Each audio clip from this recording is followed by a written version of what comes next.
In North America, the Sega CD, known as the Mega CD in other regions, was considered a flop.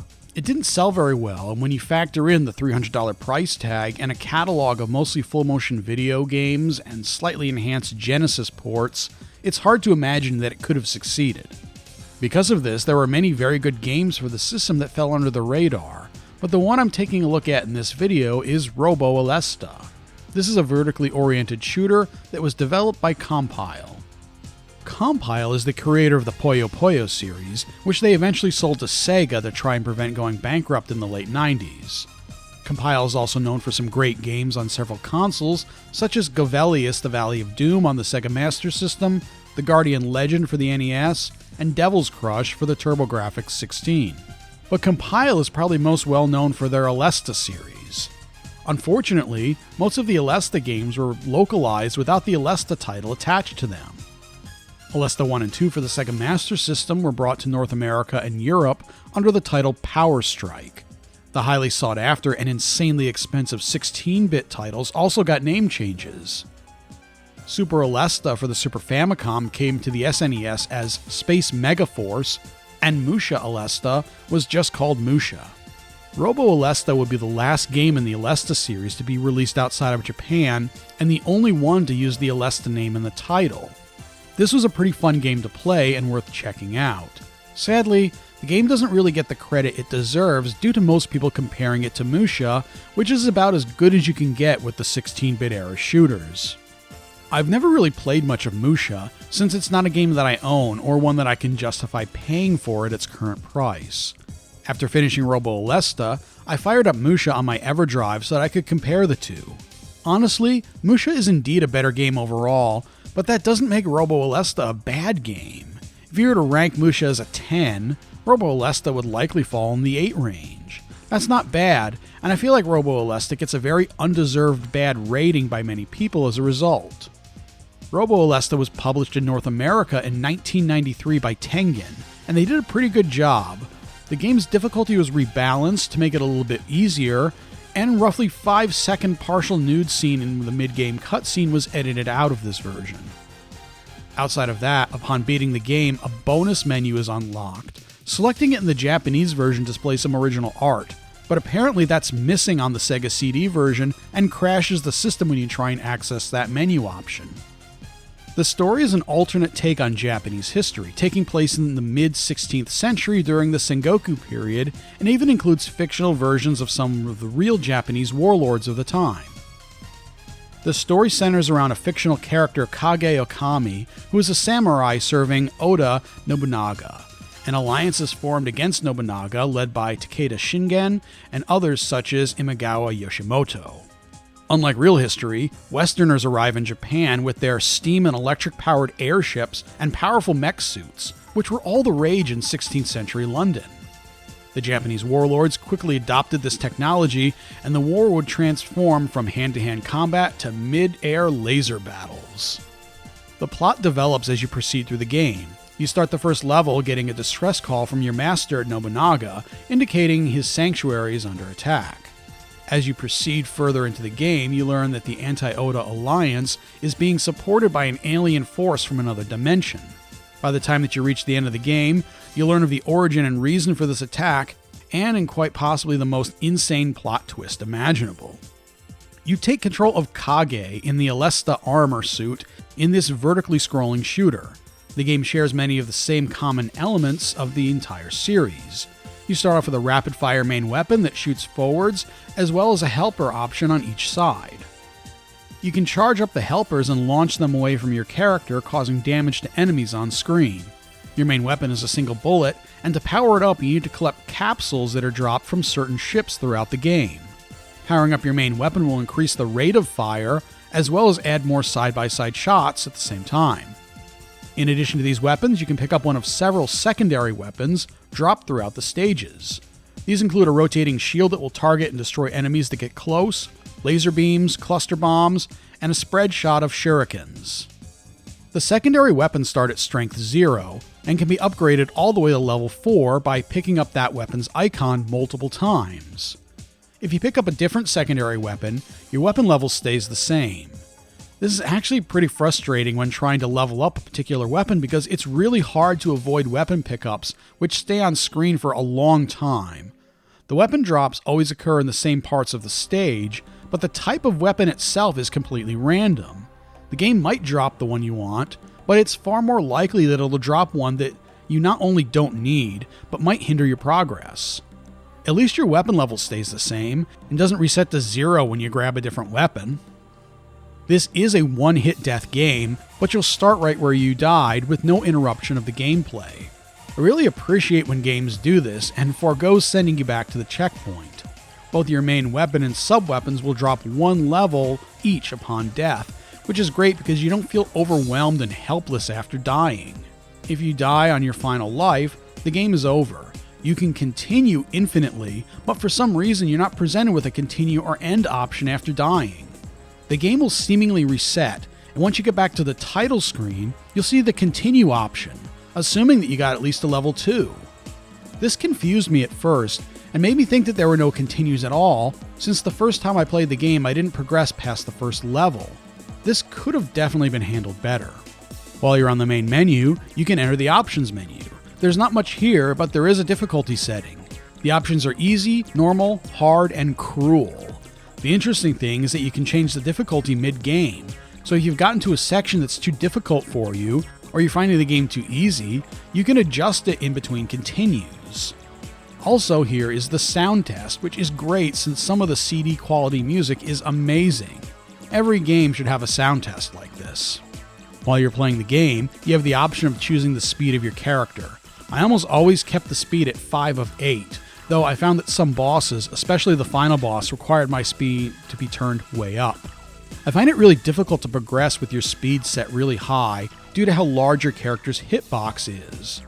This was that part of the 16-bit era where everyone wanted larger and more detailed sprites in games, and for a shooter with tons of bullets on screen, having a large sprite makes the game much more difficult and sometimes frustrating when you realize that there's really no way to dodge some bullet patterns. Moving left and right does shrink your hitbox slightly, but it's still way too big in this game. As for the enemies, you'll see a pretty decent variety, at least up through the first 5 stages or so. After that, you mostly see older enemies, and the stages itself get recycled from previous levels. Enemies tend to fly on screen in formations and can circle the screen, so you have to learn the patterns to survive.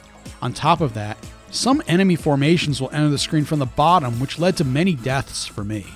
It's not unique to this game, the entire Aleste series does this, and it really bothers me, as I feel that there should always be a clear safe zone where enemies won't spawn on top of you. You don't even get a warning that enemies will pop up from below you, so you have to memorize when it's going to happen. The boss enemies are always some kind of giant mech, and these fights are the most fun parts of the game. Each boss is unique in design and the type of attacks they'll use against you. These fights require skill, practice, and very quick reflexes to survive. There's a good chance that you'll die several times to a boss before learning all of their tricks. There is a glitch that you can take advantage of, and I try to avoid this as much as possible. If you have the rotating shield, you can launch them at the boss as they enter the screen. Each boss will start a short dialogue with you before the fight starts, and if you don't progress the text, that sub-weapon will continue to register hits on the boss until you press the A button to advance the text. And if you wait 10 to 12 seconds, the boss will be instantly killed as soon as the text box closes. There are a total of 12 stages in this game, but the 12th stage is just the final boss fight. There are some amazing stages, but I felt that there's a big flaw in the overall design, which is what makes M.U.S.H.A seem like a much better game. Here's the problem. The first 3 stages in the game are the least interesting. They're all just very average shooter stages. The screen scrolls and you take down enemies, nothing more. There's some sprite scaling from the Sega CD hardware in the first stage, but otherwise there's nothing special going on. Not even really any parallax scrolling. Compare that to M.U.S.H.A, which throws the most visually impressive stages into the first half of the game. When you finally get to stage 4, you'll start to see what this game really has to offer. There's a stage where you'll start by dodging screen-filling avalanches, then chase down a train, destroying each segment to proceed. You'll fight inside a gold mine with branching paths. To the credit of the design, There are no cheap death dead ends in this section, but you'll have to be careful not to get crushed as the screen scrolls. There's also a giant airship fight that reminds me of the giant battleship stage from R-Type. In this, you'll be destroying parts of the giant ship to eventually reveal the boss. There's also a water stage where islands are being shifted due to underwater earthquakes, and you'll have to be quick on your feet not to get trapped by these shifting islands. Finally, you'll travel through a dimensional gate through a dimensional tunnel, which creates a very disorienting effect that really hindered my ability to progress for a while. I'm pretty sure that's intentional though. There are a few cutscenes between some stages that help progress the plot. This is a nice touch since all the previous games didn't have this, but I feel like most shmup players aren't simply looking for a deep story in their shooters. I'm not sure who these were really intended for. The animation is pretty typical for the Sega CD, with even some full-screen animation. The ending cutscene gives a definitive ending for the game, while opening up the possibility for a sequel. There was one originally planned, but Compile was having a lot of financial difficulties at the time. The Puyo Puyo games were making money, but all their other releases were selling poorly. Robo Aleste 2 was eventually cancelled.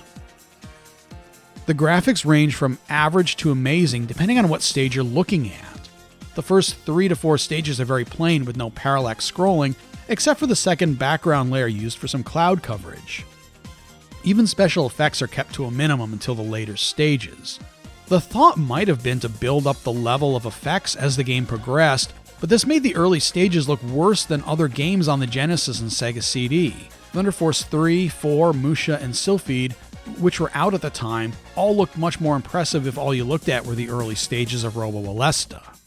Later stages look much better using parallax scrolling, scaling, and even some rotation effects of the Sega CD hardware. They really should have shown off these effects early in the game to keep people more interested. The cutscene animation is pretty dull as well. It's well drawn, but not much is happening, and the opening takes too long as it introduces far too many characters, both real and fictional. The sound effects are pretty good. Explosions are rich and deep sounding, the sound of an exploding enemy is satisfying, and the sound of your weapon is relatively muted and won't drive you crazy as you hold the button down for the entire game. Music is a mixed bag. All the music is Red Book CD audio, and as such, there aren't many tracks since it has to fit on a standard CD alongside the game itself. There are only 8 tracks total, which cover 12 stages, plus the title screen, opening closing cutscenes, and the staff roll. What is there sounds great. Each track is about 5 minutes long, so you won't get much looping on each stage, but by the 5th stage, you'll start to hear the same tracks recycled over and over again. I feel like they should have included some tracks that were processed by the Genesis sound chip, the same way games like Ys Book 1 and 2 on the TurboGrafx did to expand the audio selection. This is a really fun game and will take several hours to complete the first time through, even with the infinite continues. The difficulty setting will allow even a novice to enjoy the game on easy. For experienced shmup players, the cruel difficulty setting is just that. For those looking for a challenge, Robo Aleste has you covered too. Is it as good as M.U.S.H.A? No, it's not even close, but that doesn't make this a bad title. If this had no relation to M.U.S.H.A, I think it would have received a much better rating. The only real flaw is that they save all the exciting and interesting stages for the latter half of the game, giving the impression from the first few stages that it's just an average game at best. I suggest giving the game a go and see what it offers before judging it against its predecessor on the Genesis. For those looking to play the title, a complete in-box copy goes for close to $200 these days, and I wouldn't recommend picking up a copy unless you're a collector of shmups or Sega CD games.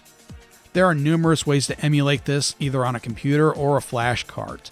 I should also point out that the Sega CD systems will play burnt CDs as well, with no copy protection. Also, the game is available on the Genesis Mini 2 if you're able to get a hold of that. I'd love to hear your thoughts and experiences with this game. Let me know in the comments. Thanks a lot for watching, and I'll see you in the next video. Until then.